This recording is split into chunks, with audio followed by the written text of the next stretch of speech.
हाय everyone, very good morning. Scalar triple product अपन start करते हैं। नया टॉपिक है, बहुत आसान है। थोड़ा सा लंबा जाएगा ये टॉपिक, हमको हाफ एन आवर लगेगा इसको वाइंड अप करने में, ज्यादा भी लग सकता है, बट थोड़ा सा लिखने का काम है इसमें, विल डू दैट। देखिए, स्केलर ट्रिपल प्रोडक्ट जो होता है इसका मतलब क्या है, देखो शॉर्ट में अपन इसको एसटीपी बोलते हैं। नाम से क्या आ रहा है, स्केलर, और इधर क्या लिखा है, ट्रिपल। ठीक है, ट्रिपल प्रोडक्ट, तो इसका मतलब तीन वेक्टर का प्रोडक्ट है वो हो रहा है। तो basically scalar triple product of तीन vector, A vector, B vector और सी वेक्टर, इन तीनों का स्केलर ट्रिपल प्रोडक्ट का मतलब ये हो जाता है कि ए डॉट बी क्रॉस सी। समझ में आ रहा है आपको? कोई दो का क्रॉस, तीसरे के साथ डॉट। ठीक है, ए डॉट बी क्रॉस सी। तो हम इस चीज को सबसे पहले इंग्लिश में लिखते हैं। लिखिए, scalar triple product of three vectors,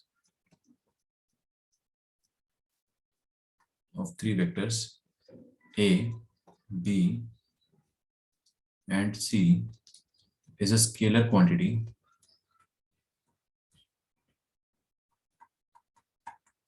ठीक है। अब ये स्केलर क्वांटिटी क्यों होगी बताता हूं मैं। And can be denoted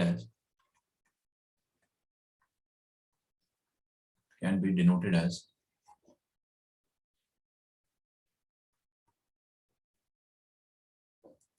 this, A dot B cross C।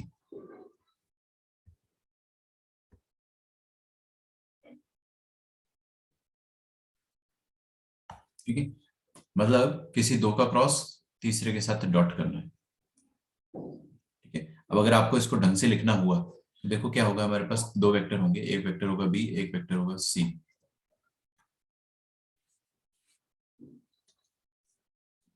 ठीक है, ये दो वेक्टर्स हैं, और एक और वेक्टर होगा हमारे पास, that is vector A. I don't know वो कहाँ होगा, वो ऐसा हो सकता है, ये ऐसा हो सकता है। दिस इज वेक्टर ए। ये वेक्टर ए को मैं थोड़ा सा बाद में बनाऊंगा। सबसे पहले आप ये देखो कि बी क्रॉस सी जो होगा वो क्या होगा। B cross C will be something like this, a vector perpendicular to वो both B and C। ठीक है ना, यहाँ पे B लिख दो, यहाँ पे C लिख दो, ताकि हमको B क्रॉस C वाली फीलिंग आए, है ना।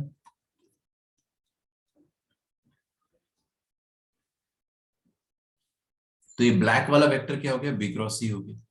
अब अगर मैं बात करता हूं वेक्टर ए की, वेक्टर ए कहीं पर भी हो सकता है वो यहाँ पर हो, है ना, हो सकता है वो यहाँ पर हो सकता है वो यहाँ पर हो, कहीं पे भी हो सकता है। मैंने माना कि ये जो बी और सी है वो दोनों सेम प्लेन पर थे। अब मान लो ये दोनों जमीन पर थे और ये ब्लैक वाला परपेंडिकुलर है दोनों से, और इनके बीच में कहीं ए वेक्टर यहां पर है, दिस इज ए वेक्टर। अब आपको क्या करना है कि ये जो ए वेक्टर है और ये बी क्रॉस सी का जो आंसर है, उन दोनों का डॉट प्रोडक्ट लेना है। तो फाइनल आंसर जो आ रहा है वो क्या आ रहा है, डॉट प्रोडक्ट। और डॉट प्रोडक्ट मतलब क्या हो गया, स्केलर, है ना। तो फाइनल आंसर में डॉट प्रोडक्ट आ रहा है, मतलब you are getting the answer as scalar. इसलिए हम इसको स्केलर ट्रिपल प्रोडक्ट कहते हैं। तीन प्रोडक्ट हो रहे, एक डॉट दो क्रॉस। ठीक है, और अगर अपन इसको ध्यान से अगर खोलना चाहेंगे तो देखो कितना आसान है इसको खोलना, ए डॉट बी क्रॉस सी। इसका मतलब क्या होता है, क्यों करते हैं अपन, इससे क्या फायदा हो जाएगा, जीवन में इतने दुख है, एक और दुख आने से क्या दिक्कत हो जाएगी, ये सारी चीजें मैं आपको समझाऊंगा। ये दुख नहीं है वैसे, ये एक तरीके से आपकी बहुत मदद करने वाला है।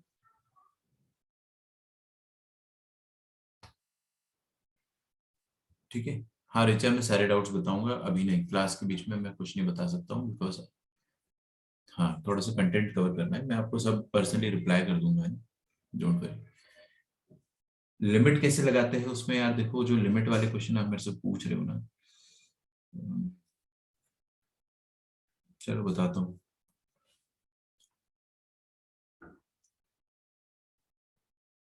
आपको इतना तो याद होगा कि आर बाय एन को एक्स रखते थे अपन, है ना। उस हिसाब से सोचना होता है अपने को, एन इन्फिनिटी है, उस हिसाब से अपन सोचते हैं कि आर क्या है। जब आर जीरो होगा या आर वन होगा तो एक्स क्या होगा। और अगर आर मान लो कहाँ तक जाता है अपने को पता नहीं है ना, हो सकता है कुछ कुछ क्वेश्चन में आर टू एन तक जाता है, तो टू एन अपॉन एन क्या हो जाता है, टू हो जाता है, तो एक्स टू तक जाएगा, वैसे करके सोचते थे अपन। ठीक है, ज्यादा दिक्कत जाए तो आप आराम से रिकॉर्डिंग में जाके देख सकते हो, लिमिट एज अ सम में एक क्वेश्चन देखो कि समझ में आ जाएगा। Limit as a sum integration में ही पढ़ाया गया है, बट ठीक है मैं आपको बता दूंगा, डोंट वरी। खैर, let us come to this. मान लो कि बी और सी का क्रॉस निकालना है, दोनों के बीच में कुछ ना कुछ एंगल है, वो एंगल जो है वो बीटा है। देखो अब इस बात को समझो अच्छे से आप, है ना। बी और सी के बीच में एंगल बीटा है। 1 मिनट वेट करना।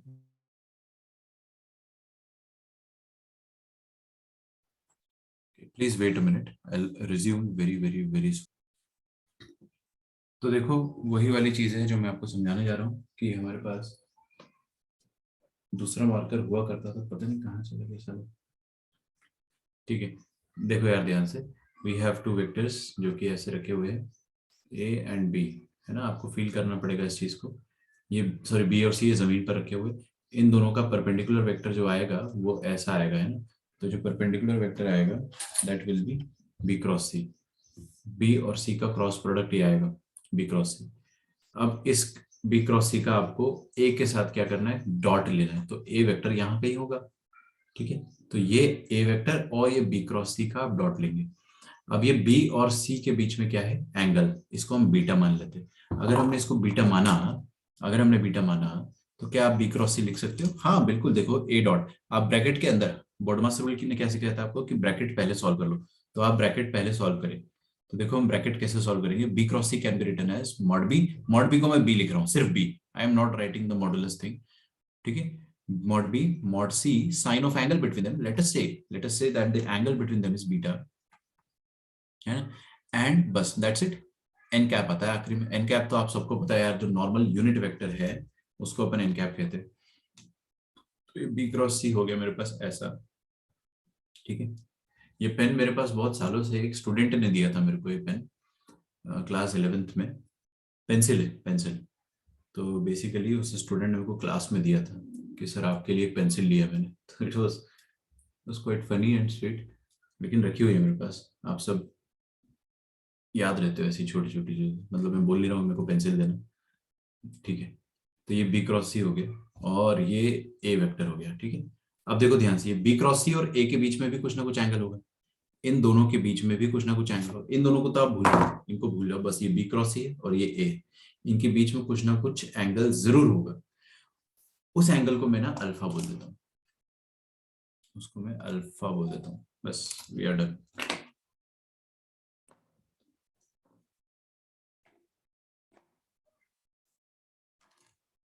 तो अब आप लिखिए इस चीज को कि ए डॉट बी क्रॉस सी, है ना, ये मैंने लिखा है आपके सामने। और ये एक वेक्टर है B C sine beta N cap. मतलब जो मेरा परपेंडिकुलर वेक्टर आ रहा था ना, वो परपेंडिकुलर वेक्टर का मैग्नीट्यूड है ये B C sine beta, this is the magnitude और this is the direction n cap. तो ये अपने आप में एक वेक्टर है, तो ये वेक्टर और ये वेक्टर का डॉट प्रोडक्ट करना है। तो दो वेक्टर का डॉट प्रोडक्ट कैसे करते हैं, दो वेक्टर का डॉट प्रोडक्ट ऐसे किया जा सकता है कि मैग्नीट्यूड ऑफ पहला, मैग्नीट्यूड ऑफ दूसरा into cos of angle between them. तो पहले का मैग्नीट्यूड, ए वेक्टर का मैग्नीट्यूड क्या कहलाएगा, मॉड ए। मॉड ए को मैं सिंपली ए लिख रहा हूँ। और ये वाला जो वेक्टर है इसका मैग्नीट्यूड क्या कहलाएगा बेटा, ये पूरा मैग्नीट्यूड कहलाएगा बीसी साइन बीटा, क्योंकि हमको पता है this is the number and this is the magnitude. तो पहले का मैग्नीट्यूड, दूसरे का मैग्नीट्यूड और इनटू क्या हो जाएगा, cosine of angle between them. तो दोनों के बीच में एंगल क्या है, कोसाइन, सॉरी अल्फा। तो ये हो जाएगा कोसाइन ऑफ अल्फा। तो हमारे पास A dot B cross C finally कितना आ रहा है, देखो इधर A B C sine beta cos alpha, ठीक है। This is the angle, this is the value of vector triple product. ये वेक्टर ट्रिपल प्रोडक्ट वीटी का वैल्यू आ जाता है, बी क्रॉस सी, यहाँ पे लिखा हुआ है मैंने, ठीक है। अब आपको ऐसा नहीं सोचना है कि सर ये हमको इतना बड़ा फॉर्मूला याद रखना है क्या, ना, डोंट रिमेम्बर द फॉर्मूला। आप सिर्फ इतना याद रखो कि आपको बी क्रॉस सी पहले निकालना है, फिर उसका ए के साथ डॉट करना है। ज्योमेट्रिकली इसका मतलब क्या होता है वो अपन समझते हैं, very important, very important. Geometrically what does it mean, तो लिखो जियोमेट्रिकल रिप्रेजेंटेशन, है ना। अब आपको फिगर में बहुत ध्यान से देखना है, कोई कुछ कह रहा है क्या, फिगर में बहुत ध्यान से देखना, कैमरा अभी जरूरत नहीं है, ठीक है। फोकस आपका इधर होना चाहिए, ज्योमेट्रिकल रिप्रेजेंटेशन।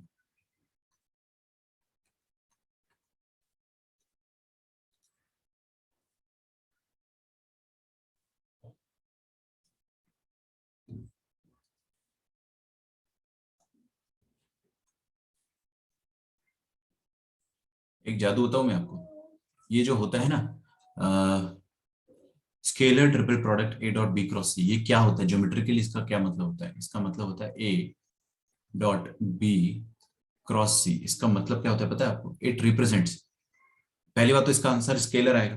स्केलर क्या हो सकता है, पॉजिटिव भी हो सकता है, नेगेटिव भी हो सकता है। तो हम इसका मॉड्यूलस ले लेते हैं ताकि हमको हमेशा पॉजिटिव मिले। ठीक है, तो ज्योमेट्रिकली ये क्या रिप्रेजेंट करता है, geometrically it represents, geometrically it represents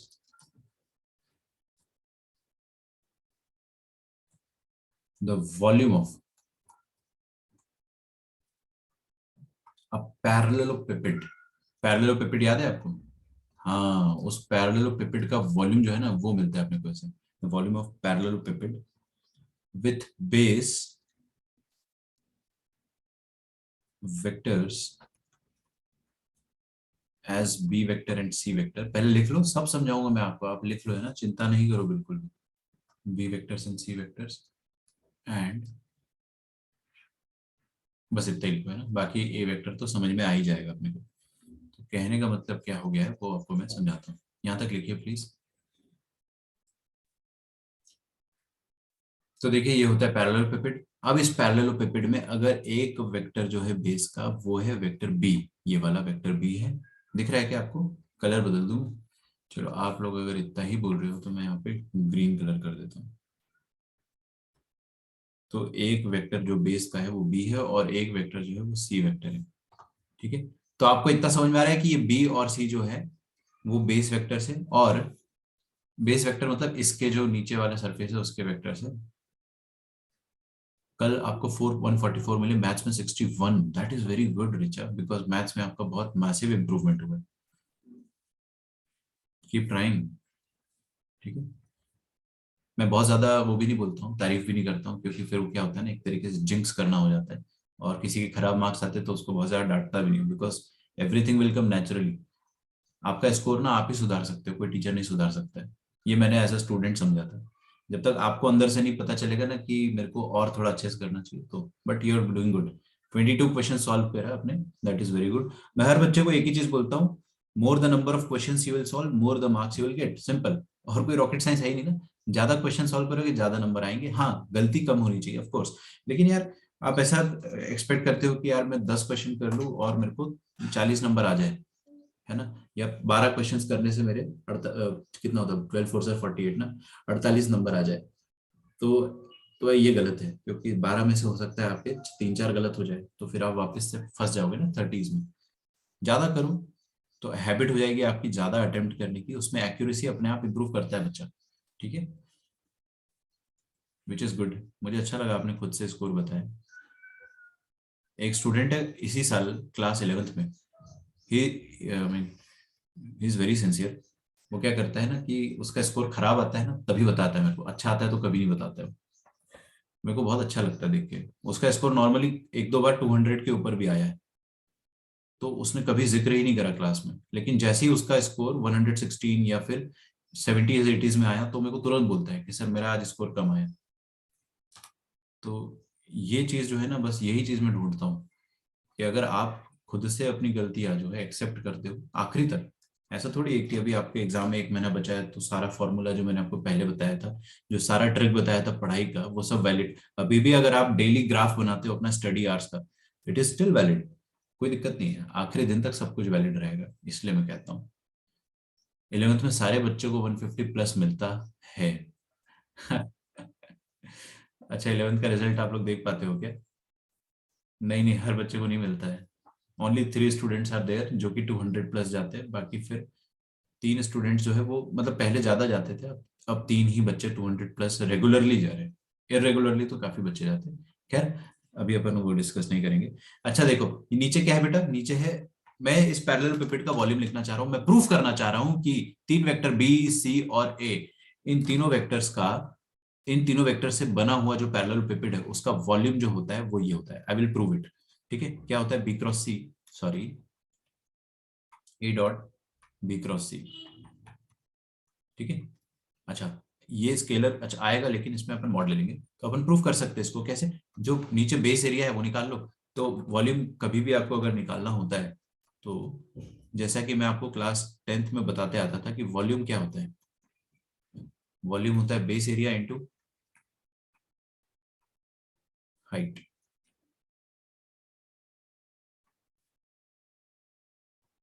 base area into height. ठीक है, what is the base area? Base area ये हो जाएगा पैरेललोग्राम। किसी भी पैरेललोग्राम का एरिया क्या होता है? Anyone in this class, parallelogram का एरिया क्या होता है? Half sum of parallel sides into height. अबे ट्रेपेजियम का बता दिया तुमने शायद। पैरेललोग्राम का होता है सिंपली लेंथ इनटू ब्रेड्थ, है ना, लेंथ इनटू ब्रेड्थ। या वेक्टर की दुनिया में अपन ने देखा था कि बी क्रॉस सी का मॉडुलस जो होता है that gives you the base area of parallelogram. तो लेंथ इनटू ब्रेड्थ या बी क्रॉस सी वो आपको बेस एरिया देता है। तो दैट इज बी क्रॉस सी का मॉडुलस जो होता है वो आपको एरिया देता है पैरेललोग्राम का। और हाफ बी क्रॉस सी आपको क्या देता है? उसी दो वेक्टर से बन रहे ट्रायंगल का एरिया। मैंने आपको ये चीज क्रॉस प्रोडक्ट के लास्ट लेक्चर में सिखाया था। बोर्ड एग्जाम में बहुत ज्यादा पूछा जाता है, चाहे बोर्ड एग्जाम आपका स्टेट बोर्ड हो, एनसीईआरटी हो, सीबीएसई हो, मतलब पूछा जाएगा। तो बेस एरिया क्या हो गया अपने पास? ये हो गया। और हाइट, हाइट क्या हो जाएगी वो आप मेरे को बता दो। इस पैरेललोपिपेड की हाइट हो जाएगी ये, यहां से अपन परपेंडिकुलर ड्रॉप करेंगे। ठीक है, मतलब यहां से अगर मैंने परपेंडिकुलर ड्रॉप करा नीचे तो this will be acting like a height. तो मैं हाइट इसके अच्छे से बनाना चाहूंगा तो बेसिकली ये ए वेक्टर जो है लाल वाला, इस लाल वाले वेक्टर का, इस लाल वाले वेक्टर का वर्टिकल कंपोनेंट, इस लाल वाले वेक्टर का वर्टिकल कंपोनेंट, है ना। तो लाल वाले वेक्टर का वर्टिकल कंपोनेंट में निकाल सकता हूँ। क्यों? क्योंकि ये एंगल अल्फा है और ये वाला एंगल बीटा है। सब मैं आपको ऊपर बता चुका हूं। तो क्या आप बी क्रॉस सी लिख सकते हैं? हाँ बिल्कुल, बी का मॉडुलस, सी का modulus, sine of angle between them, और एन कैप का मॉडुलस। क्योंकि यार यहाँ पे मैंने मॉड लगा रखा है ना, तो एन कैप का मॉडुलस तो 1 होगा because magnitude of unit vector is 1। This is B cross C. ठीक है, ये बी क्रॉस सी वेक्टर का मैग्नीट्यूड है। आप समझो, मॉडुलस का मतलब मैग्नीट्यूड है इनटू हाइट। हाइट क्या हो जाएगी? हाइट हो जाएगी ये वेक्टर ए का, वेक्टर ए का cos component. Cos component will be giving the height. Vector A का कॉस कंपोनेंट आपको हाइट देगा। समझ में आ रहा है क्या आपको? तो वेक्टर ए का मॉडुलस जो भी है that modulus into cos of alpha, बस। तो ये आ गया ना आपके पास, B C sine alpha into A cos alpha. तो ए कॉस अल्फा आ गया अपने पास। तो finally we are getting the volume as ABC sine alpha cos alpha. और हमने क्या बोला? हमने बोला कि ओ तेरी, तो एसटीपी का मैग्नीट्यूड है। This is the, this is the value of STP. Magnitude क्या है? तो एसटीपी का वैल्यू है। ठीक है, तो वॉल्यूम ऑफ पैरेललोपिपेड जो होता है that is nothing but the scalar triple product of the three को इनिशियल वेक्टर्स। को इनिशियल वेक्टर आपको समझ में आता है, एक ही पॉइंट से एमर्ज होते हुए वेक्टर। तो तीन को इनिशियल वेक्टर का जो प्रोडक्ट होता है that is giving you the STP, that is giving you the volume. ठीक है, तीनों का एसटीपी आपको वॉल्यूम देता है। खेल खत्म, बस। आसान सी बात है, ज्यादा लोड नहीं लेना है ना, बहुत आसान सा टॉपिक है। ठीक है, बीसी के साथ साइन बीटा होगा ना? Yes, yes, thank you so much. ठीक है यार, गलती हो जाती है यार इंसान से, है ना। चलिए, अब ये जो स्केलर ट्रिपल प्रोडक्ट होता है उसको अपन डिनोट कैसे करते हैं?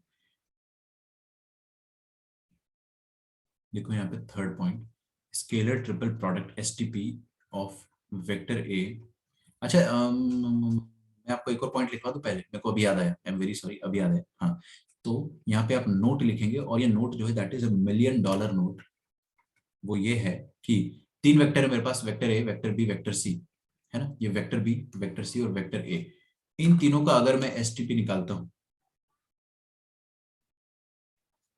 आराम से लिखते हैं, वेट करो, है ना, थामा। देखो, STP of ABC is also denoted by, कोई बात नहीं रुक जाते हैं, is also denoted by box. ऐसे बॉक्स में डालते हैं जैसे जीआईएफ होता था ना, उसी तरीके का ब्रैकेट यूज करते हैं अपन। ये जीआईएफ का काम नहीं कर रहा है, मैं आपको पहले ही बता दे रहा हूँ। बॉक्स एबीसी, ठीक है। बॉक्स एबीसी का मतलब क्या होता है? बॉक्स एबीसी का मतलब होता है कि आपको इसी सीक्वेंस में स्केलर ट्रिपल प्रोडक्ट लेना है। मतलब पहला डॉट दूसरा क्रॉस, पहला डॉट दूसरे दोनों का क्रॉस। ठीक है, पहले डॉट और बाकी दोनों का क्रॉस। ठीक है, अच्छा। अब अगर आपको कोई बोलता है स्केलर ट्रिपल प्रोडक्ट निकालने को, तो आपको क्या लगेगा कि यार हमको ये वाला एंगल बीटा पता होना चाहिए और ये वाला एंगल अल्फा भी पता होना चाहिए, सही ना, तभी आप निकाल पाओगे। कैसे निकालोगे? ABC sine beta cos alpha. What if आपको अल्फा बीटा नहीं निकालना? बिना अल्फा बीटा निकाले, बिना अल्फा बीटा निकाले आपको एसटीपी निकालना हो तो उसका कोई तरीका है? वरना आपको क्या करना पड़ेगा, सोचो ना, बी और सी के बीच में हमेशा एंगल निकालना पड़ेगा आपको। फिर उनका आप क्या निकालोगे, जो भी है क्रॉस प्रोडक्ट निकालोगे। फिर उसके बाद उस क्रॉस प्रोडक्ट का आप ए के साथ डॉट करोगे, ए के साथ डॉट करोगे अगर, तो फिर आपके पास फाइनली आंसर आएगा। इतनी मेहनत से अगर अपने को बचना है, इतनी मेहनत से अपने को बचना है, तो स्केलर ट्रिपल प्रोडक्ट के बारे में आपको मैं एक चीज बता देता हूँ। If vector A, vector B and vector C is given to us in such a manner that vector A has three component a1 i cap plus a2 j cap plus a3 k cap and vector B has three component b1 b2 and b3, लिखते जाइए मेरे साथ, आपको सब बहुत आसानी से एक बार में समझ में आ जाएगा क्योंकि टॉपिक इजी है। बस सुनना है आपको, c1 i cap, c2 j cap और c3 k cap।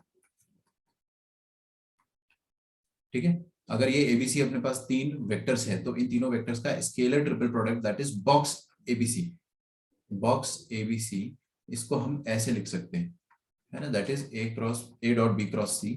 और डायरेक्टली अगर आपको लिखना है तो आप इसको ऐसे लिख सकते हो, कैसे, determinant of a1 b1 c1। अभी डिटर्मिनेंट दो बार यूज हो चुका है अभी तक, है ना, मैं आपको याद दिला दूंगा, चिंता मत करो। अभी फिलहाल आप आज पे प्रेजेंट पे फोकस करो कि आज सर क्या सिखा रहे हैं कि स्केलर ट्रिपल प्रोडक्ट आप डायरेक्टली ऐसे लिख सकते हो। पहला वेक्टर जो है a1 a2 a3, दूसरा वेक्टर है b1 b2 b3, तीसरा वेक्टर है c1 c2 c3।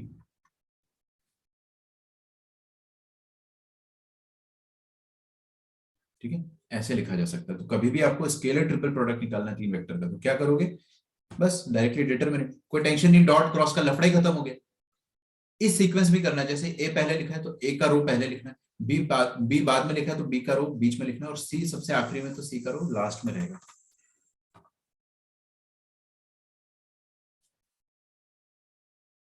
ठीक है, अच्छा, चलिए यहां तक आप लिख लीजिए।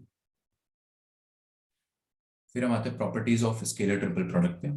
थोड़ा सा ज्यादा इसमें लिखने वाला काम है बट जल्दी खत्म हो जाएगा। Properties of STP. अच्छा, एक अच्छी बात यह है कि ये आपके बोर्ड एग्जाम के सिलेबस से डिलीट हो चुका है, स्टेट सीबीएसई की बात कर रहा हूँ, अदरवाइज आपके सीबीएसई में होता। बट क्या है ना कि सीबीएसई में डिलीटेड जरूर है लेकिन इसका एप्लीकेशन आएगा आपको, तो कोई पॉइंट ही नहीं होता है। आपको एसटीपी बोलेगा छोड़ दो, लेकिन एसटीपी के रिलेटेड क्वेश्चन आपको फ्यूचर में पूछता रहेगा वो, और बोर्ड एग्जाम में भी पूछ लेगा। तो वो नल एंड वॉइड है, कोई फायदा नहीं है। पूरा पढ़ना ही है अपने को, और जेई में तो आना ही आना। तो देखिए, स्केलर ट्रिपल प्रोडक्ट की पहली प्रॉपर्टी है कि dot and cross product can be interchange. Dot and cross product can be interchanged,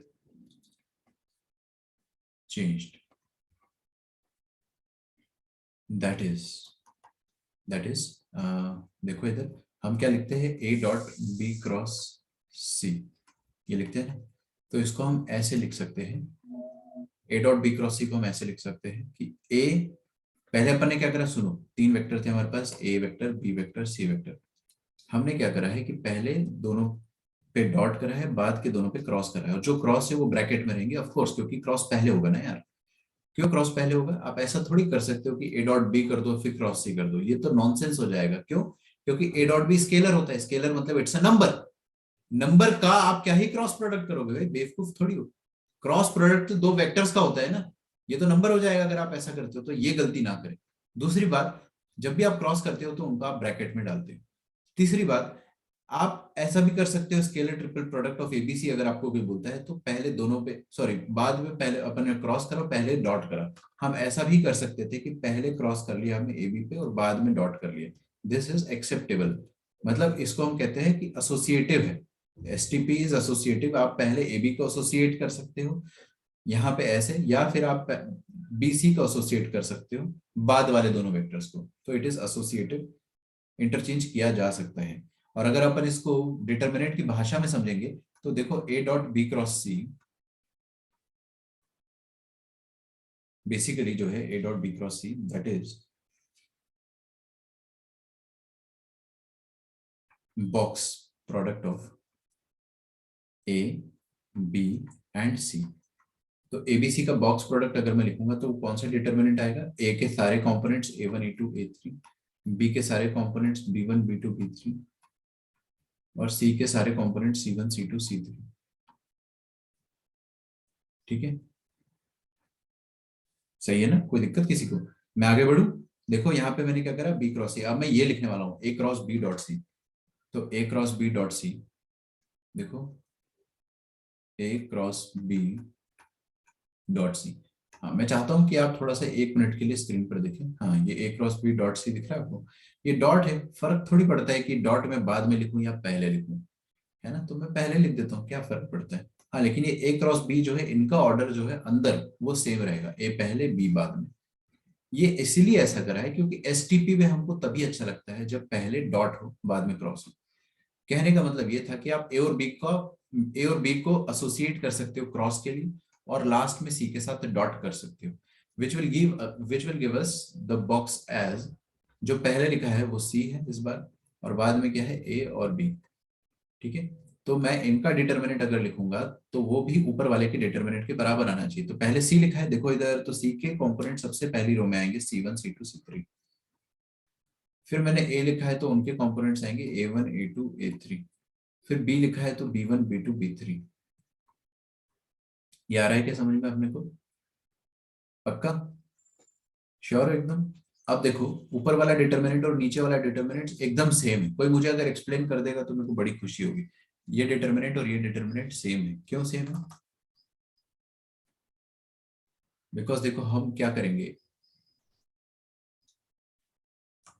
सबसे पहले आप क्या करोगे, ये सी और बी वाली रो को एक्सचेंज करोगे, तो बॉम्बे वाली रो ऊपर चले जाएगी और कैलकाटा वाली रो, या ऐसा सोचो ना यार, मेरे को ये बॉम्बे वाली रो को लास्ट में लाना है। हाँ ठीक है, डबल स्वैपिंग हुआ है एक तरीके से। ऐसा सोच लो कि आपने इन दोनों को स्वैप करा, तो बॉम्बे वाली रो नीचे चले गई और कैलकाटा वाली रो ऊपर आ गई होगी। तो अभी बी वाली रो नीचे है, सी वाली रो ऊपर है, और ए अनडिस्टर्ब्ड है। तो एक बार इंटरचेंज करने से डिटर्मिनेंट का वैल्यू में एक माइनस साइन आता है। ये अपने को पता है, एक रो को, एक कोई भी दो रोज को अपन एक बाहर इंटरचेंज करते हैं तो एक माइनस साइन आता है। फिर आप एक बार और स्वैप करोगे, तो ये ए और सी को स्वैप करोगे तो अब सी ऊपर चला जाएगा जैसे कि यहाँ पर है, ए बीच में आ जाएगा जैसे कि यहाँ पर है, और बी यहाँ पर आ जाएगा जैसे कि यहाँ पर है। तो हमें अब क्या मिल रहा है, एक और बार अपन ने स्वैप कर दिया तो बाहर नेगेटिव एक और आएगा, तो नेगेटिव नेगेटिव पॉजिटिव आएगा। तो पहले डिटर्मिनेंट का वैल्यू जो था अभी भी वही है डिटर्मिनेंट का वैल्यू। आ रहा है समझ में? तो दो बार रोज जो है वो स्वैप हुई है, बस ऐसा सोच लो, है ना? यहाँ पे मैं सिंबल बना के देता हूँ, ऐसा हुआ है। और फिर उसके बाद, चलो आप समझदार हो, कर लेना।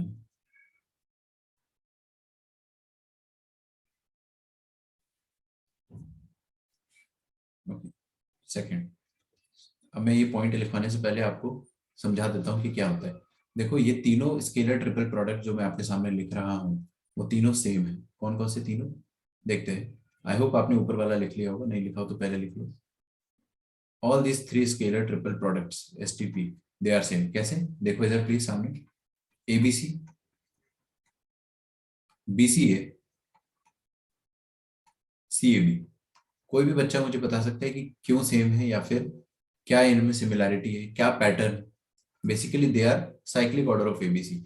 अगर साइक्लिसिटी मेंटेन्ड है, साइक्लिसिटी मेंटेन्ड मतलब ए के बाद बी और बी के बाद सी और सी के बाद ए आता है, अगर ऐसा होता है तो आपका स्केलर ट्रिपल प्रोडक्ट का वैल्यू सेम आएगा। प्लीज देखिए ध्यान से, एबीसी, अगला साइक्लिक ऑर्डर क्या हो सकता है, बी के बाद सी, सी के बाद ए, बीसीए, फिर क्या हो सकता है, सीएबी। ठीक है, तो एबीसी, बीसीए और सीएबी अगर सेम साइक्लिक ऑर्डर है, मतलब साइक्लिक ऑर्डर मेंटेन्ड है, तो STP will remain the same. ठीक है, लिखो यहाँ पे, इफ साइक्लिक ऑर्डर सेम होना चाहिए, बस इतना ध्यान रखो। उसका प्रूफ जो है वो वही डिटर्मिनेंट से प्रूफ आ जाएगा। If cyclic order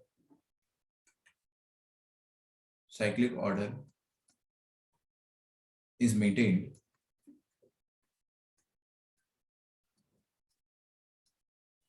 then STP will remain the same.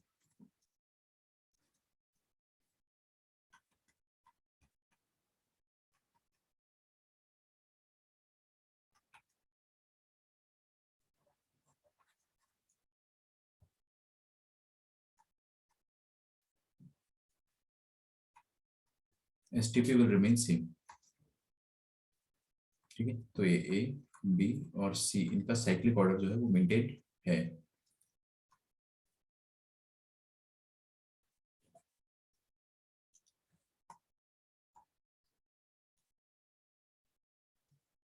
लिखिए यहाँ तक। तीसरा, विवेक तुम हो क्लास में? विवेक आर यू देयर? रात के 2 बजे तक जगोगे तो कहाँ से आओगे सुबह क्लास में? सर उसका प्रैक्टिकल है, गया है वो। फिर भी मैं आप सबको मैं एक चीज बताना चाहूंगा कि ये रात के 2-2 3-3 बजे तक जगना अभी बंद कर दो, ठीक है? 12 बजे सो जाया करो, ठीक है? 1 घंटा एक्स्ट्रा पढ़ के हम कुछ ऐसा नहीं कर देंगे। और वो मेरे को पता है कि पढ़ाई की वजह से नहीं जागते हो तुम, टाइम वेस्ट कर लेते हो। सो 12 बजे सोने का अभी से आप रूल जो है उसको पक्का कर लो एवरीवन। चाहे होमवर्क आपका थोड़ा बहुत छूट जाए, जैसे तो मैं बोलता हूँ हमेशा कि होमवर्क छूट जाए तो छूट जाने दो, लेकिन क्या होमवर्क छूटना नहीं चाहिए, नींद चले जाए तो चले जाने दो, but that is not for always, sometimes it's okay. फिर उसमें दोपहर में कवर कर लिया करो, ठीक है?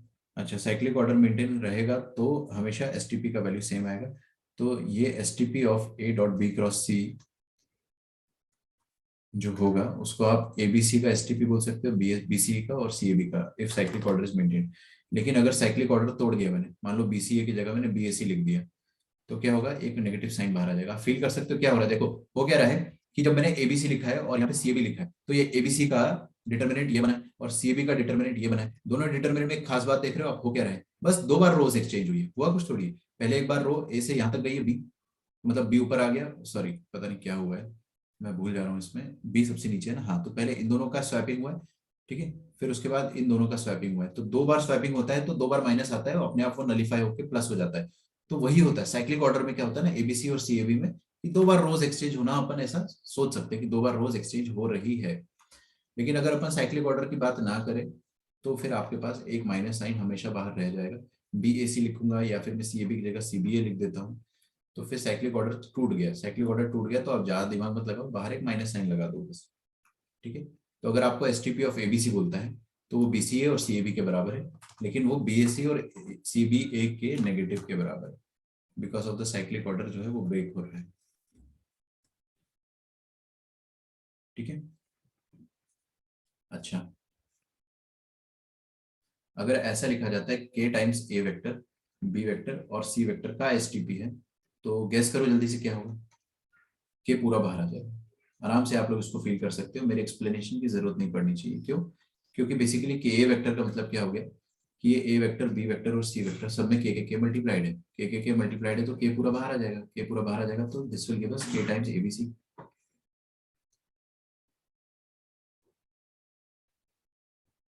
ठीक है? फोर्थ पॉइंट है कि अगर हमारे पास एस टी पी ऐसा लिखा है ए वेक्टर बी वेक्टर और C vector plus D vector, ठीक है? तो इसको अपन ऐसे लिख सकते हैं, देखिएगा प्रॉपर्टी 4 ऑफ डिटर्मिनेंट चैप्टर थी, ऐसे लिख सकते हैं अपन A vector B vector C vector अलग से प्लस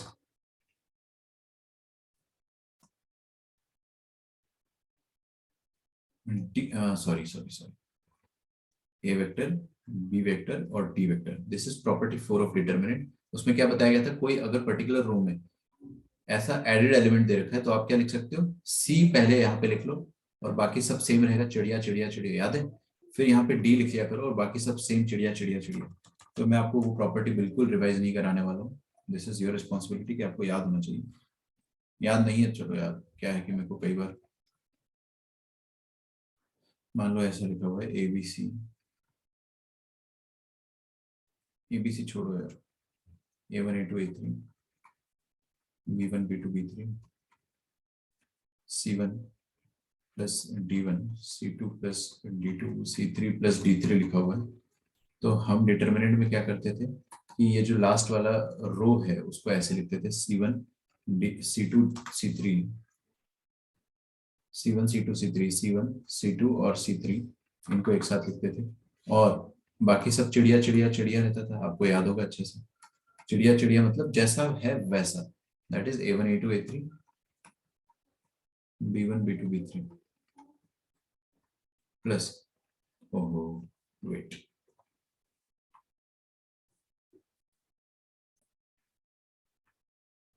तो दूसरा हो जाएगा D1 D2 D3, ठीक है, बाकी सब चिड़िया चिड़िया चिड़िया, मतलब B1 B2 B3 A1 A2 A3, ये सब आपको याद रहना चाहिए ना। मैं तो फिर भी पता नहीं क्यों बता देता हूँ हर बार, बिल्कुल कोई नहीं बताता है, हमारे टीचर्स तो कभी नहीं बताते, हम भूल भी जाते थे, बिकॉज बताना नहीं भी चाहिए, उससे स्टूडेंट्स का ही आदत खराब होता है। अच्छा एक बात बताओ कि अगर बहुत ज्यादा इंपॉर्टेंट पॉइंट है, स्केलर ट्रिपल प्रोडक्ट जीरो हो जाता है तो इसका मतलब क्या हुआ? What if the value of scalar triple product is zero, तो इसका मतलब क्या हुआ? कितने स्टार लगा दिए मैंने, पता है ये भी कम है, और इसमें आप 10 स्टार लगा दो, इतनी इंपॉर्टेंट चीज बताने वाला हूँ। अगर स्केलर ट्रिपल प्रोडक्ट का वैल्यू जीरो हो जाता है, that is STP of ABC zero. STP क्या रिप्रेजेंट करता है? Volume of parallelepiped. तो वॉल्यूम ऑफ पैरेललोपिपेड जीरो हो रहा है, तो वॉल्यूम ऑफ पैरेललोपिपेड जीरो होने का मतलब क्या है? वॉल्यूम ऑफ पैरेललोपिपेड जीरो होने का मतलब क्या है कि पैरेललोपिपेड बन ही नहीं रहा होगा भाई। आप सोचो इस चीज को, पैरेललोपिपेड कब नहीं बनेगा? कब नहीं बनेगा? पैरेललोपिपेड तब नहीं बनेगा जब, एंगल 90 हो जाएगा। हाँ, एंगल 90 हो गया तो फिर तो बहुत मस्त पैरेललोपिपेड बनेगा। ऐसे सोचो कि ये दोनों बेस है, ये बी और ये सी, दिख रहा है फिगर में, देखो बी और सी, और ये तिरछा सा ए है। So now this is forming a parallelepiped, बिल्कुल बन रहा है। अगर आप एंगल 90 डिग्री कर देते हो तो फिर तो मस्त पैरेललोपिपेड बनेगा भाई, क्यूबॉइड जैसा एकदम। समझ रहे, मतलब क्यूबॉइड जैसा नहीं, but it will be a very good parallelepiped in that case. Volume zero नहीं आएगा, लेकिन अगर मैं बोलता हूं कि ये वाला वेक्टर जो है, देखो अभी देखो, अब देखो मैंने ऐसा करा तो वॉल्यूम ऑफ पैरेललोपिपेड कम हुआ, बिल्कुल कम हुआ, क्योंकि यार ये वाला जो वेक्टर है, ये नीचे कर दिया मैंने, इसको नीचे कर दिया अगर मैंने, तो वॉल्यूम ऑफ पैरेललोपिपेड कम हो जाएगा। आपको फील होना चाहिए चीज, ठीक है ना। बेसिकली आप ऐसा सोचो कि इसको अपन ऊपर से और थोड़ा सा दबा रहे, we are applying force on it, ठीक है। और थोड़ा नीचे करा मैंने तो कम हुआ वॉल्यूम ऑफ पैरेललोपिपेड, और कम किया, ठीक है, और नीचे करा तो और कम हुआ।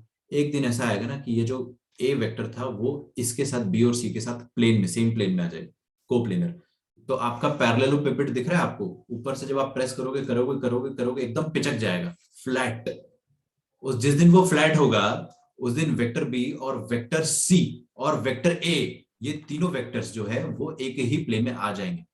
और जिस दिन वो एक ही प्लेन में आ जाएंगे, जिस दिन वो एक ही प्लेन में आ जाएंगे, उस दिन वॉल्यूम ऑफ पैरेललोपिपेड जीरो हो जाएगा, क्योंकि पैरेललोपिपेड बन ही नहीं रहा, तो क्या कद्दू वॉल्यूम आएगा? है ना। फील कर पा रहे हो उस चीज को आप लोग पक्का?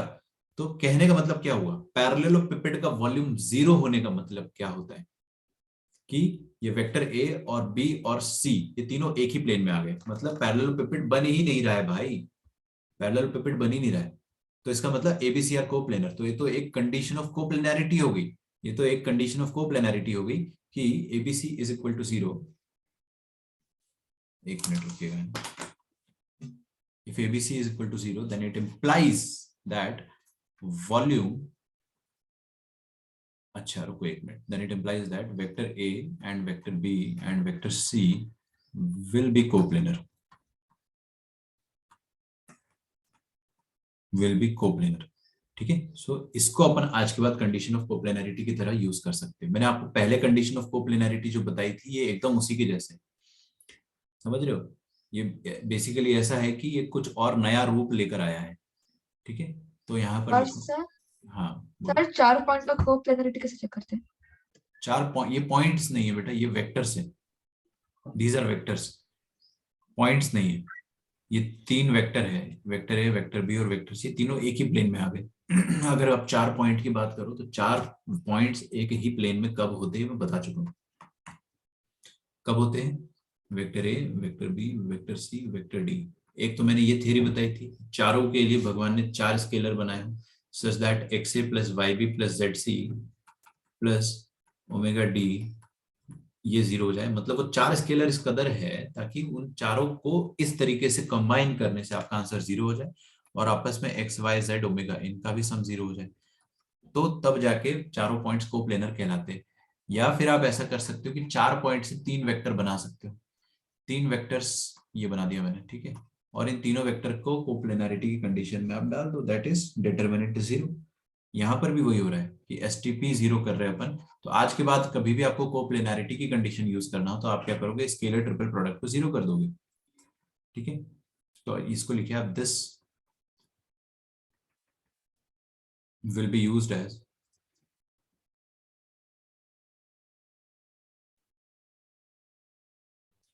condition of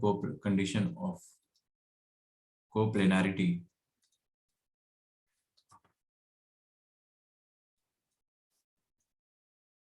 of three vectors। Point नहीं है ना, 3 वेक्टर्स के कोप्लेनैरिटी की कंडीशन हो गई है।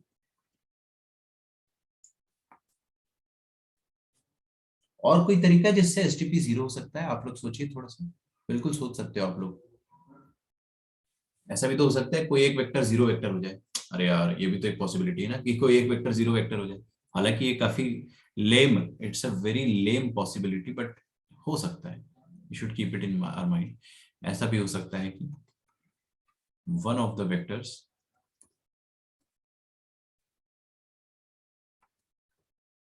Is 0 vector.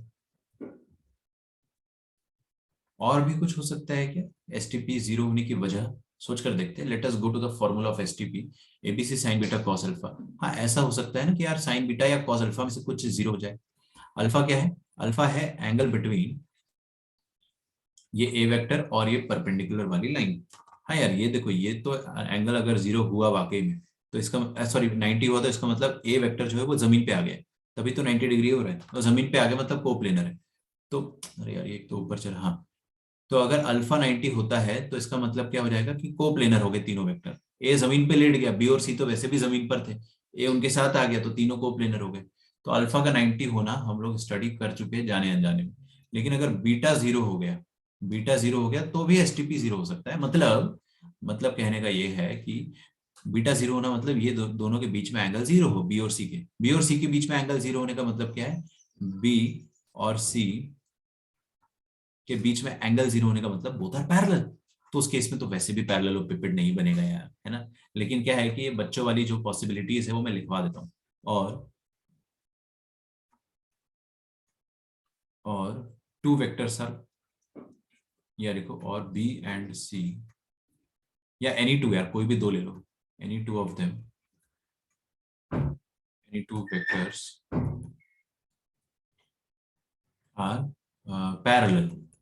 पैरेलल को वेक्टर की भाषा में कोलिनियर भी बोलते हैं क्या?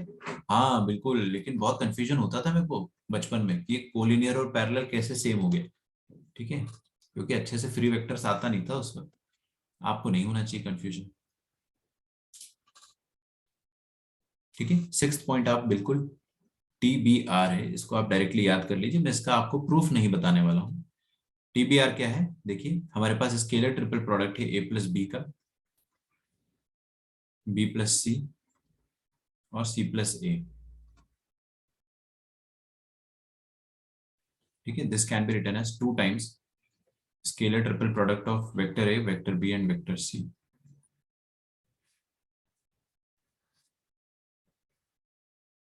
ठीक है, ऐसे आप लिख सकते हो इसको।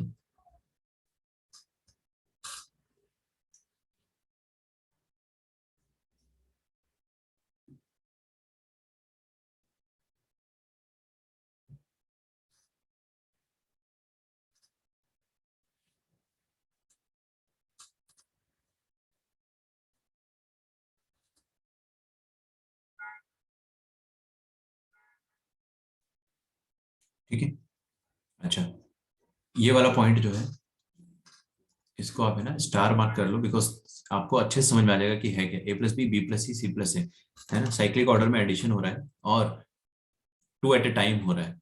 तो आप क्या कर सकते हो, उसको ABC का STP का डबल लिख सकते हो आराम से, है ना, कोई दिक्कत नहीं है। चलिए, अगला पॉइंट देखते हैं अपन, 7th। देखिए, फॉर 3 वेक्टर्स, बस 2 पॉइंट और 7th एंड 8th, मेरे ख्याल से। हाँ, बस 2 ही। तो for 3 vectors, vector A, vector B and vector C of given magnitude, given मतलब होता है fixed magnitude,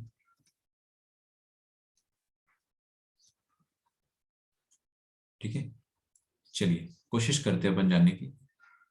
vector A, vector B, vector C का एसटीपी का मैक्सिमम वैल्यू। ठीक है, बहुत पूछता है ये चीज, आईआईटी कहीं से भी पूछ सकता है, मैक्सिमम मिनिमम में बहुत सवाल पूछे जाते हैं। तो एबीसी का मैक्सिमम वैल्यू क्या होगा, सोच सकते हैं क्या? मैं आप पर छोड़ रहा हूं बिल्कुल।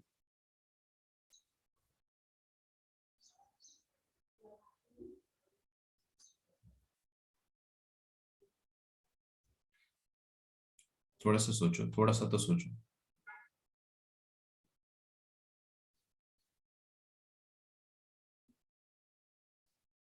इसका मैक्सिमम वैल्यू क्या होगा? बिल्कुल सही, A B C. Basically maximum value देखो कैसे निकालेंगे अपन। ए बी सी, अब वो साइन बीटा था शायद मेरे ख्याल से, और कॉज अल्फा था, है ना? Correct me if I am wrong. Sign beta cause alpha. अब इसका मैक्स वैल्यू तब आएगा ना जब कॉस अल्फा और साइन बीटा भी मैक्स हो, ये भी मतलब मैक्स हो जाए और ये भी मैक्स हो जाए। तो ये मैक्स कब होगा? 1। मतलब क्या होगा इसका मैक्सिमम वैल्यू? 1, और इसका मैक्सिमम वैल्यू 1 होगा। तो कोई रॉकेट साइंस थोड़ी ना है भाई, ये तो कॉमन सेंस वाली बात है। कॉस अल्फा 1 कब होता है? ये भी कॉमन सेंस वाली बात है, जब अल्फा 0 डिग्री हो। और साइन बीटा 1 कब होता है? जब बीटा 90 डिग्री हो। कोई रटने वाली बात नहीं है यहाँ पे। तो अगर ऐसा हुआ, अगर ऐसा हुआ तो इसका मैक्स वैल्यू जो आ जाएगा ABC sine beta cos alpha का, that will be A into B into C. लिख डालो इस चीज को। इसका मतलब क्या हुआ, अब अपन फिगर से समझते हैं। बीटा 90 होने का मतलब ये हो गया है कि देखो, बीटा 90 होने का मतलब हो गया कि बी और सी नीचे जो है वो 90 डिग्री पर हो। और अल्फा 0 डिग्री होने का मतलब ये हो गया है कि ये जो वेक्टर है, लाल वाला वेक्टर, नहीं देख रहे हो आप लोग, पाप पड़ेगा सच में, इधर देखो। ये जो रेड वाला वेक्टर है, इसका और ये डॉटेड परपेंडिकुलर लाइन के बीच का एंगल जो है वो 0 डिग्री हो जाए। मतलब ये वाला रेड वाला वेक्टर इधर आ जाए, एकदम परफेक्टली ओवरलैप कर जाए। तो कहने का मतलब क्या हो गया कि बी और सी आपस में परपेंडिकुलर हो जाए, और ये दोनों सी के साथ, ए के साथ भी परपेंडिकुलर हो जाए। नहीं आया समझ में? ये दोनों तो परपेंडिकुलर हो, लेकिन जब ये ब्लू वाला वेक्टर ऐसा आ जाएगा, परपेंडिकुलर हो जाएगा, तो it will be perpendicular to C as well as perpendicular to B. मतलब तीनों आपस में परपेंडिकुलर हो जाएंगे। स्केलर ट्रिपल प्रोडक्ट मैक्स कब होगा? जब तीनों आपस में परपेंडिकुलर हो जाएंगे। ठीक है, लिखो यहां पे। अरे यार एक मिनट रुकिएगा। ओके, तो एबीसी मैक्स का वैल्यू आपको समझ में आता है। अच्छा, इसको अपन कहते हैं कि एबीसी मैक्सिमम जब हो रहा है when all are mutually perpendicular. ठीक है, तो इसको आप लिख सकते हो, it is equal to ABC that is vector A, vector B, vector C are mutually perpendicular and मैं इसके एंड के बाद जो लिखूंगा वो आपके सिर से बाउंसर जाएगा, तो रोने मत लग जाना। And form a right handed system. समझा दूंगा मैं आपको, ठीक है? अभी लिख लो बस, राइट हैंडेड सिस्टम। आगे बढ़ते हैं। तो एबीसी का मैक्स वैल्यू निकाल लिया, जो बच्चा एबीसी का मिन वैल्यू निकाल लेगा, ठीक है, I will be really impressed. Minimum value of ABC, STP of ABC. देखो ये सब जो होता है ना, वो आपको खुद से सोचना होता है। This is exam time brilliance जो आपको दिखाना होता है।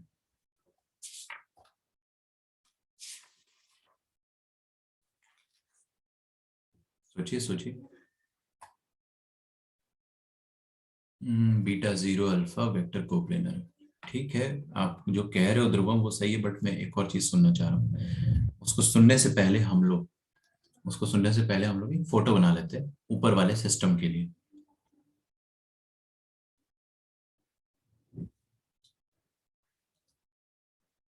हाँ जी, प्लीज आगे देखिए। मान लीजिए कि हमारे पास ऐसा कुछ है। We have a plane, and on that plane we have two vectors.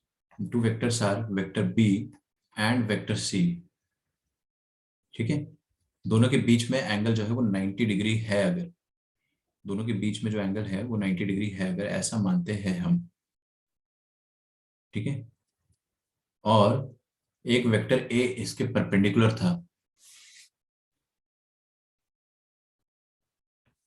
ये था क्या? B cross C. ठीक है, ये तीनों आपस में परपेंडिकुलर हो गए अभी।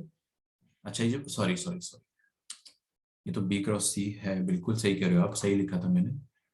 और ए वेक्टर जो है वो रेड से बनाना चाहिए था, एक्चुअली मेरे को यहाँ पे इंक अलग यूज करना था, तो चिंता की कोई बात है क्या? नहीं।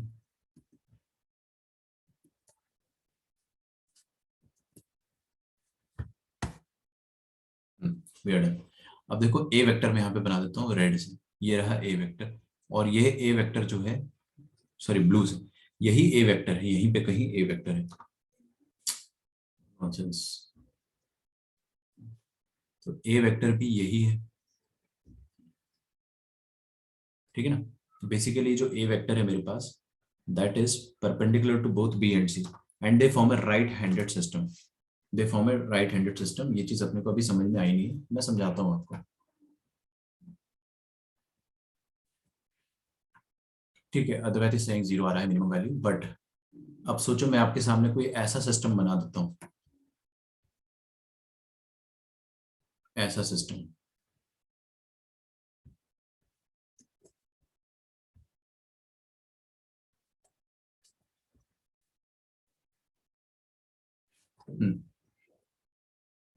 कि जो वेक्टर ए है, ये ब्लू वाला वेक्टर, ये ऊपर ना होते हुए ये अगर नीचे होता है ऐसे, ये रहा वेक्टर ए, तो क्या अभी वेक्टर बी और वेक्टर सी परपेंडिकुलर है? आपस में ये दोनों ग्रीन वाले वेक्टर परपेंडिकुलर है, और ये ब्लू वाला परपेंडिकुलर है दोनों से। यस, ब्लू वाला दोनों से परपेंडिकुलर है, ये बी से भी परपेंडिकुलर है, ये सी से भी परपेंडिकुलर है।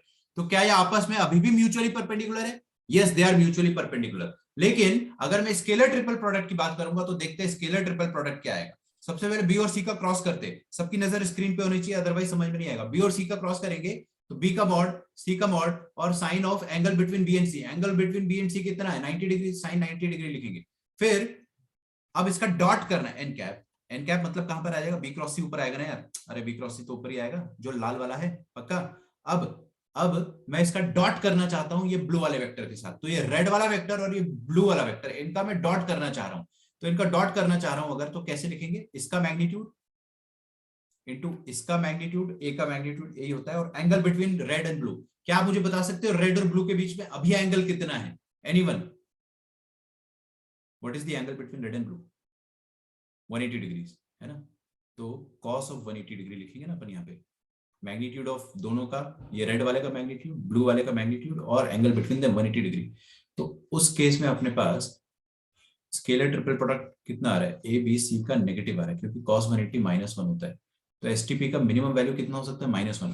किस केस में? जब ए बी सी तीनों म्यूचुअली परपेंडिकुलर हो, म्यूचुअली परपेंडिकुलर हो और लेफ्ट हैंड सिस्टम बनाए। अब मैं राइट हैंड सिस्टम और लेफ्ट हैंड सिस्टम आपको समझा देता हूँ। आप सिस्टम बाहर में गया, आप बस ये देखो कि फिगर नंबर 1 में एसटीपी एबीसी आ रहा है, ये आपको समझ में आ रहा है?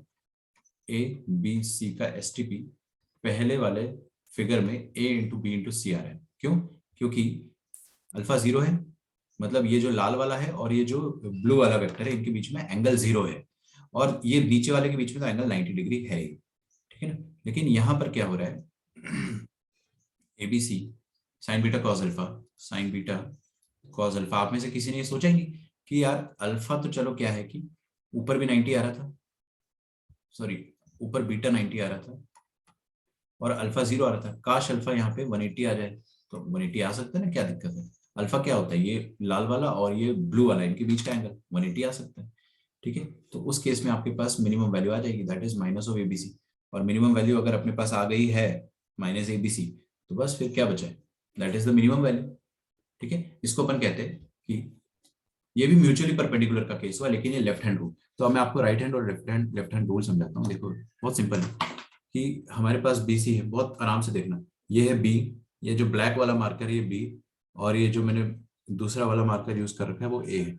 बी क्रॉस सी करोगे जब आप, है ना, कौन आ गया एकदम से, हाँ, जब आप बी क्रॉस सी करोगे तो क्या होगा? देखो ऐसा होगा, बी क्रॉस सी ऊपर की तरफ जाएगा ऐसे, बी क्रॉस सी, बी पे हाथ रखा है और सी पे अपन ने स्वीप करा तो ऊपर की तरफ अंगूठा गया, तो ये राइट हैंडेड सिस्टम बन रहा है ना, जो, और इसी अंगूठे के डायरेक्शन में ए है, ए इसी थंब के डायरेक्शन में है। तो बी सी और ए, ये मेरा राइट हैंड इन तीनों को कवर कर ले रहा है। बी को ये वाला हाथ, सी को ये स्वीप करने पे और अंगूठा जो है वो ए वेक्टर को कवर कर रहा है ऊपर वाले में। मेरे को फिगर जो है ऊपर वाला रखना चाहिए, ये वाला। तो दिख रहा है आपको ये ब्लू वाला वेक्टर जो है दैट इज ए, ठीक है ना। तो ए वेक्टर, बी वेक्टर और सी वेक्टर तीनों राइट हैंड रूल को फॉलो कर रहे हैं, राइट हैंड सिस्टम बना रहे हैं। So all of them, all the three ABC are perpendicular. They are actually perpendicular. ABC all of them are perpendicular. And इधर इस केस में तीनों जब perpendicular होंगे, ये नीचे वाले भी perpendicular है, नीचे वाले भी perpendicular है, ऊपर वाला भी perpendicular है। ऐसा अगर होता है तो STP कितना आएगा? ABC मैक्सिमम, इससे ज्यादा STP नहीं आ सकता है। और मिनिमम कब होता है? जब ये A वेक्टर नीचे आ जाए। परपेंडिकुलर तो अभी भी तीनों म्यूचुअली, देखो तीनों म्यूचुअली परपेंडिकुलर है, all three of them are mutually perpendicular. लेकिन अब ये नीचे आ गया, मतलब बेसिकली क्या हो रहा है कि they are forming now left hand rule, left hand system बना रहे हैं लोग। कैसे? अब हम इसको लेफ्ट हैंड से एसोसिएट कर पाएंगे। यार थोड़ा पकड़ना मुश्किल हो जा रहा है मेरे लिए, लेकिन ठीक है। एक तो ये सिंगल विंडो हो नहीं रहा ताकि मैं अपना वीडियो जो है उसको एनलार्ज कर सकूं।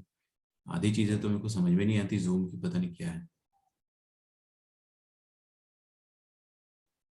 छोड़ो, अरे भाई ठीक है, हो गया, समझ गए।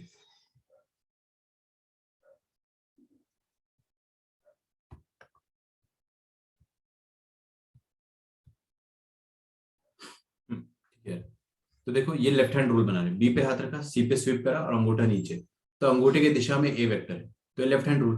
वो पहले क्या होता है, अंगूठे की दिशा में ए वेक्टर ऊपर राइट हैंड में आ रहा था, है ना। लेकिन अभी अंगूठे की दिशा में जो लेफ्ट हैंड ए वेक्टर आ रहा है वो लेफ्ट हैंड के हिसाब से आ रहा है, ठीक है। तो कहने का मतलब ये है कि पहला वाला फिगर जो है उसमें ऐसा हो रहा था, ए बी, सॉरी सॉरी फिर से रिपीट कर रहा हूं, देखो B C A, they are all forming a right handed system. फिर से देखो, ये फिगर है आपके सामने, बी पे हाथ रखा, सी पे स्वीप करा और ऊपर ए आ रहा है, और जो अंगूठे का डायरेक्शन है वही ए का डायरेक्शन है, इसलिए राइट हैंड सिस्टम जो है बन रहा है, क्योंकि इन तीनों को राइट हैंड कवर कर पा रहा है।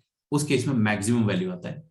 और मिनिमम वैल्यू कब आ रहा है? जब हम बी पे हाथ रख रहे, देखो यहाँ पे बी पे हाथ रखा, स्वीप पे स्वीप करा और जो ए वेक्टर है वो इस अंगूठे की दिशा से आ रहा है, मतलब लेफ्ट हैंड इन तीनों वेक्टर को कवर कर पा रहा है, ए बी क्रॉस सी ए, ठीक है। तो इसको हम कहते हैं लेफ्ट हैंडेड सिस्टम। तो मिनिमम वैल्यू कब आती है? लेफ्ट हैंडेड सिस्टम में। और तीनों देखो मैक्सिमम और मिनिमम में एक चीज खासियत है, एबीसी तीनों म्यूचुअली परपेंडिकुलर दोनों में है, बस एक में राइट हैंड सिस्टम है, एक में लेफ्ट हैंड सिस्टम। तो यहां पर भी कब होगा? If ABC are mutually perpendicular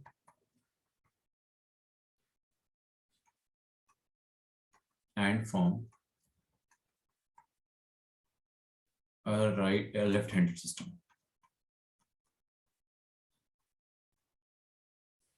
Left-handed system, ठीक है। तो आपको ये भी समझ में आ गया होगा यहाँ पे। अच्छा, कोई मुझे ये बता देगा कि एबीसी का एसटीपी का मॉडुलस अगर मैं आपको देता हूं और बोलता हूं कि इसका मैक्स वैल्यू बताओ, इसका मैक्स वैल्यू, तो मॉडुलस का मैक्स वैल्यू तो डेफिनेटली एबीसी होगा, चाहे वो कैसा भी परपेंडिकुलर हो, ठीक है। That is ABC mutually perpendicular, ABC mutually perpendicular कैसे भी, हिंदी लिखते आती है मेरे को, देख के बताता हूं मैं आपको, कैसे भी। समझ में आ रहा है? लेफ्ट हैंड रूल या राइट हैंड सिस्टम या फिर लेफ्ट हैंड सिस्टम, कैसे भी हो, अगर मॉडुलस लगा दिया तो बस म्यूचुअली परपेंडिकुलर होना चाहिए, ठीक है। बस ये आप नोट लिख लो। लास्ट पॉइंट जो है एसटीपी का, दैट इज बहुत ज्यादा आसान पॉइंट है, मेरे ख्याल से पॉइंट नंबर 8 है ना।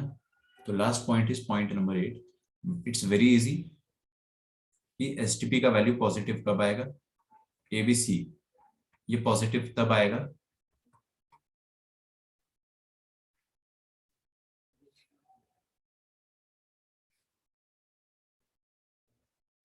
ये पॉजिटिव कब आएगा और ये नेगेटिव कब आएगा, ये आपको देखना है। तो एसटीपी पॉजिटिव कब आता है ये अपन देखते हैं।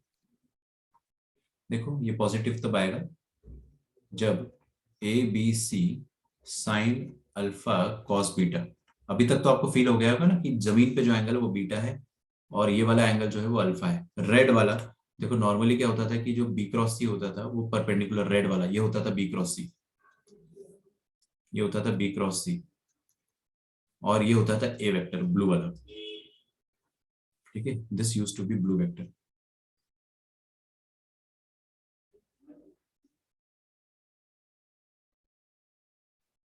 ठीक है, तो ये ब्लू वाला वेक्टर जो था दैट वाज ए वेक्टर, है ना। अब ये लाल वाला वेक्टर और ये परपेंडिकुलर, इन दोनों के बीच में एंगल 0 हो जा रहा है, तो तीनों आपस में mutually perpendicular, of course beta भी 90 हो रहा है, तीनों म्यूचुअली परपेंडिकुलर हो जा रहे थे।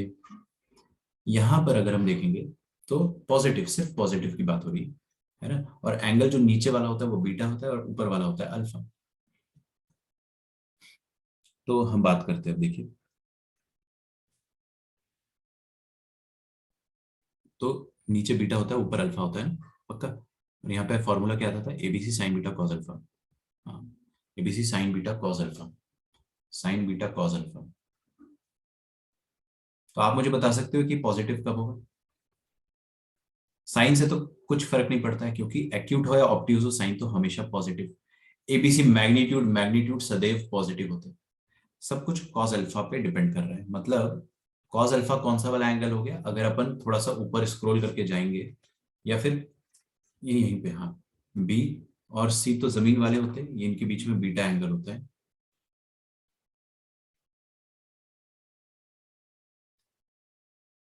ठीक है, तो ड्रॉ कर लेने दो यार, मेरा ही काम बढ़ रहा है। बी हो गया और ये सी हो गया, इनके बीच में एंगल बीटा होता है।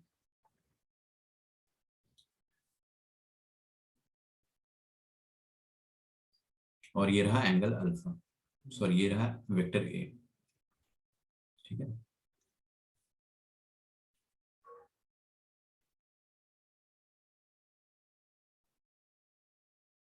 ये रहा वेक्टर ए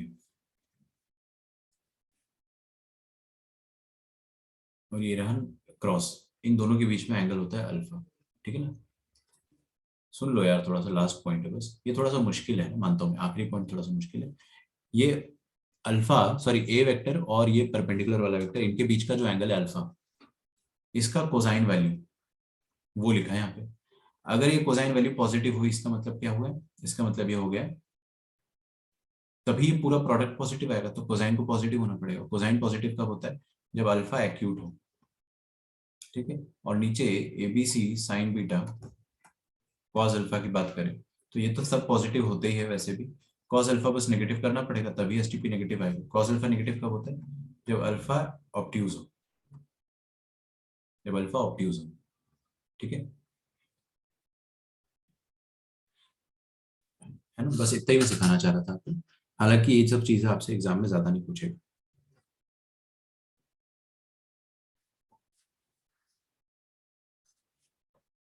इसको अपन कहते हैं कि ये राइट हैंडेड सिस्टम बन रहा है, राइट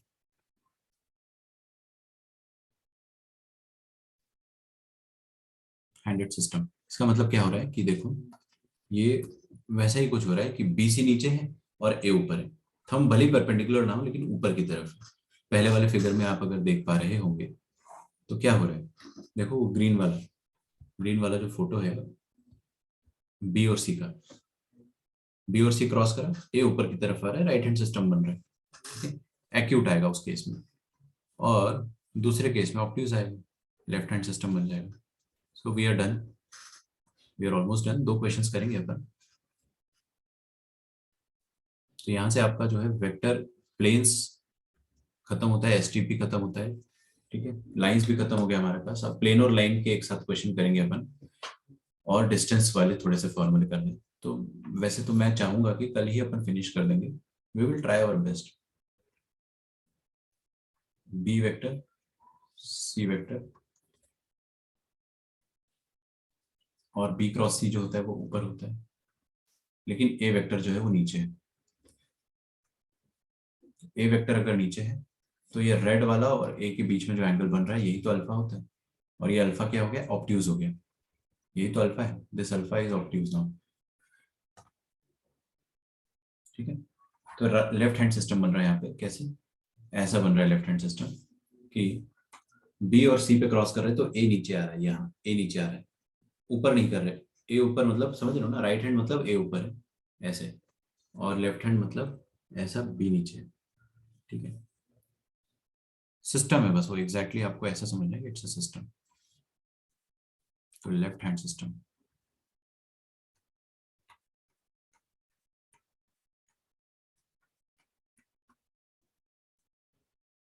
ठीक है, तो अभी आपका ब्रेक होगा आई गेस, फिर वाकड़ वाले बैच। अच्छा आपका कंबाइंड चल रहा है ना, अभी अलग अलग नहीं चल रहा है। Okay, find lambda if, first लिखिए वेक्टर ए आपको दिया हुआ है 1 i cap 2 j cap plus 3 k cap. Vector B दिया हुआ है 3 i cap 4 j cap plus 7 k cap. और सी वेक्टर दे रखा है अपने को lambda i cap plus 1 j cap plus 2 lambda k cap. Are coplanar, ये तीनों वेक्टर कोप्लेनर है अगर, तो लैम्डा फाइंड करो अभी की अभी। और इसका सेकंड पार्ट है find lambda if the points A B C D are coplanar. अभी पॉइंट्स दे रहा है यहाँ पे आपको, है ना।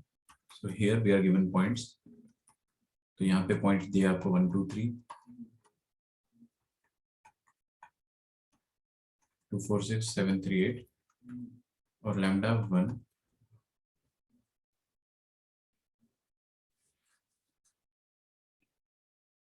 और 5।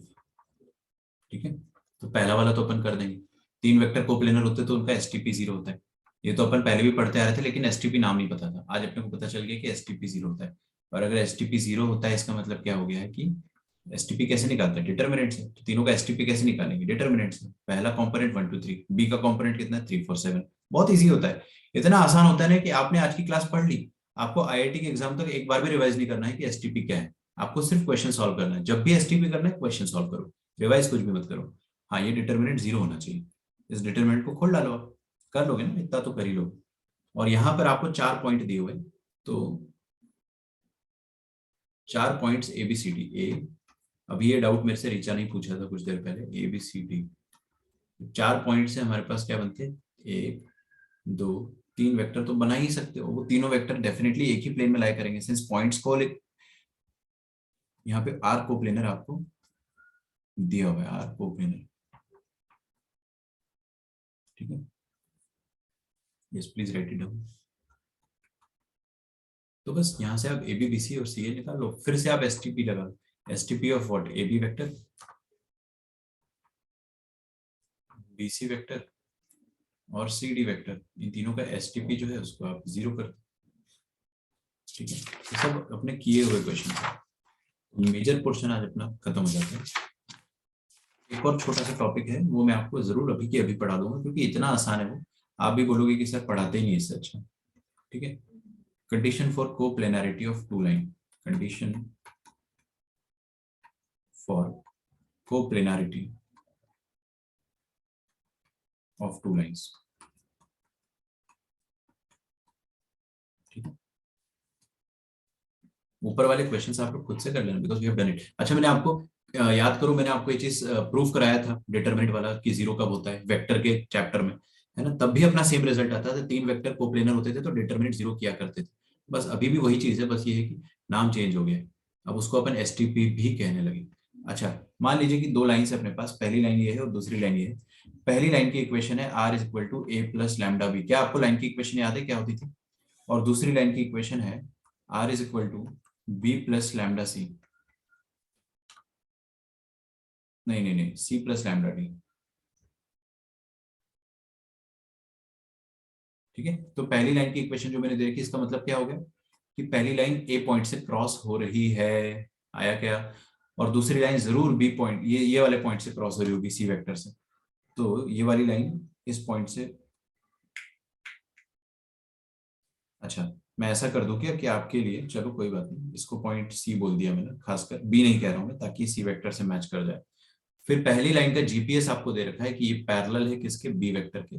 और दूसरी लाइन का जीपीएस दे रखा है आपको, it is parallel to D vector. तो क्या आप मुझे बता सकते हो कि कंडीशन ऑफ कोप्लेनरिटी क्या होगी? What is the condition that these lines are coplanar? तो आपको पहले समझना पड़ेगा कि ये दोनों लाइंस एक ही प्लेन में लाई कर रही है। बहुत ईजी है, क्लास का कोई भी बच्चा आराम से सोच सकता है। मान लो ये प्लेन है मेरे पास, इस प्लेन पर एक लाइन रखी है ये, है ना, और एक लाइन रखी है ये दोनों कोप्लेनर कब होगी? पहली बात तो इन दोनों की जीपीएस वेक्टर जो है वो हमको दे रखे हैं। अरे कहाँ गए भाई मास्टर? हाँ बात, हाँ बात। तो ये जो पहली वाली लाइन है इसका जीपीएस वेक्टर जो है वो यहीं पे लाई कर रहा होगा आराम से, है ना? फील कर पा रहे हो? दिख रहा है आपको? ये जीपीएस इसी के पैरेलल होगा, और दूसरी लाइन का जीपीएस जो होगा वो इसी के पैरेलल होगा, ऐसे। तो आप क्या देखो, ये लाइन का जीपीएस देखो बस, ये जीपीएस वेक्टर 1, जीपीएस वेक्टर 2, ये दोनों भी एक ही प्लेन में होंगे। ऑफ कोर्स ये कहीं पे भी हो सकते हैं parallelly, but we they are free, तो इनको अपन एक प्लेन में आराम से अज्यूम कर सकते हैं, आराम से, कोई टेंशन की वाली बात नहीं।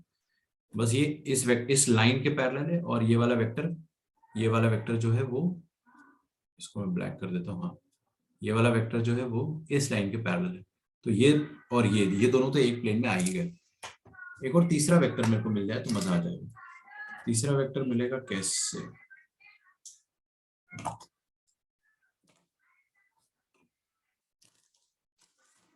कैसे मिलेगा बताइए, सोचो।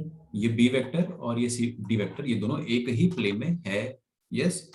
बस तीसरा वेक्टर कहीं से एक मिल जाए तो तीनों पे कोप्लेनैरिटी की कंडीशन लगा देंगे, तो दोनों लाइंस कोप्लेनर हो जाएगी। कैसे मिलेगा सोचो, ये ए और सी दो पॉइंट्स है ना, लाइन 1 पे रखा हुआ एक पॉइंट है अपने पास ए, लाइन 2 पे रखा हुआ एक और पॉइंट है सी, तो ये दोनों पॉइंट को अगर मैं ज्वाइन करता हूं तो मेरे को ए वेक्टर आराम से मिल सकता है। तो ये वाला vector A C vector, B vector और ये डी वेक्टर, ये तीनों एक ही प्लेन में कहलाएंगे।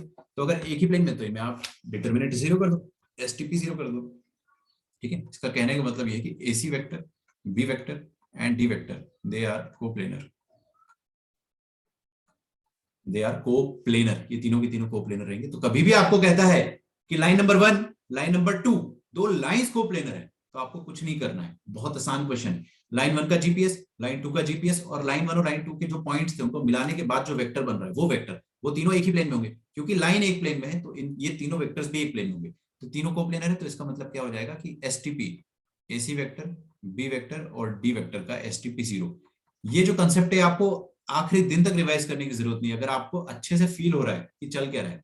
दो लाइंस थी, दोनों लाइंस के एसोसिएटेड तीन वेक्टर अपन ने निकाले, तीनों कोप्लेनर होने चाहिए, बस एसटीपी जीरो कर देना आपको। ठीक है, चलिए बाकी अपन फिर जो है कल पढ़ेंगे, बहुत सारी चीजें अपने को कल पढ़नी है, तो थोड़ी थोड़ी सी चीजें बची, बहुत आसान आसान सी, तो majority of question will be completed by tomorrow. Day after tomorrow might be practice session, doubts discussion. आपका होमवर्क जो रहेगा that will B from NCERT. किधर है एनसीईआरटी? एनसीईआरटी ये रही। ठीक है,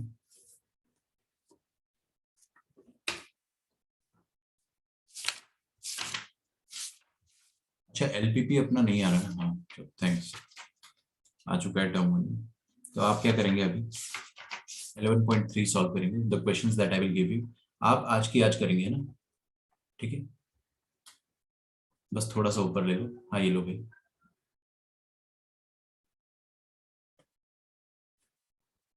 हाँ भाई, तो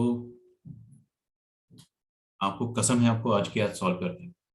ठीक है, एनसीईआरटी 11.3, मैं एनसीईआरटी इसलिए दे रहा हूँ कि आपको, बिकॉज बेसिक्स बहुत क्लियर हो जाएंगे आपके। क्वेश्चन नंबर 1 करना है, 2 करना है, 3 करना है,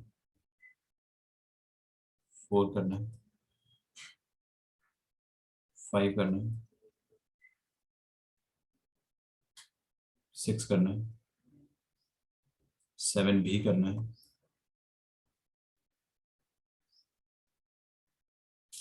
8, बस।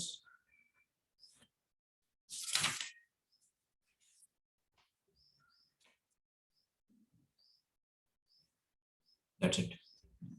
ठीक है, 8 क्वेश्चन आप करेंगे। अपार्ट फ्रॉम दैट, रुको जरा सबर करो। यस, वेक्टर अलजेब्रा कम होमवर्क दूंगा मैं, आप बिल्कुल निश्चिंत रहें।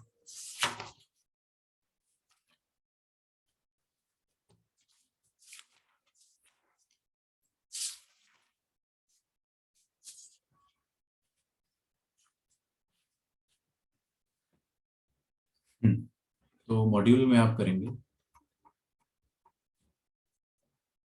Question number 61। आज के आज कर लोगे, बहुत सारा समझ रहे हो ना, होमवर्क आपका आज ही हो जाएगा। 63 हो सकता है आपसे ना हो, गोला मार लो। 64 आराम से हो जाएगा।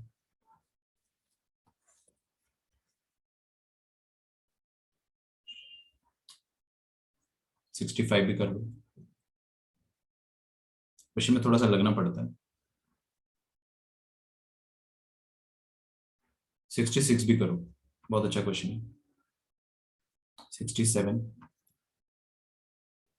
बस बस बस बस, मैं क्या आपको आराम से तो दे रहा हूँ। That's it। तो इतना आप कर लो, और लाइंस वाला होमवर्क अपन पहले से कर चुके, तो दिस इज वेरी इजी, है ना। तो ये 3D का है, ये 3D का है, वेक्टर अलजेब्रा में ही है सब कुछ। हाँ ये 3D का है, दिस इज 3D। ये 3D का मॉड्यूल है। कितने कम क्वेश्चन दिए मैंने आपको। इसके बाद अगर किसी का बहाना रहा कि सर मैंने कल नहीं करा, मेरी बिल्ली का बर्थडे था, कुत्ते की शादी, कुछ भी नहीं चलेगा, है ना। सब करके आना। इतना सा होमवर्क आपका लिटरली आपका 60-90 मिनट्स में हो जाएगा पूरा होमवर्क। क्लास के बाद आप आधा घंटा बैठोगे, एनसीईआरटी खत्म, 1 घंटा बैठोगे, मॉड्यूल खत्म। 1 घंटा भी नहीं यार, क्या आधा घंटा ही अभी। ठीक है, कोई बहाना नहीं होना चाहिए, कल आपका होमवर्क पूरा कंप्लीट होना चाहिए। ठीक है, मिलते हैं अपन नेक्स्ट क्लास में। Bye everyone, thank you.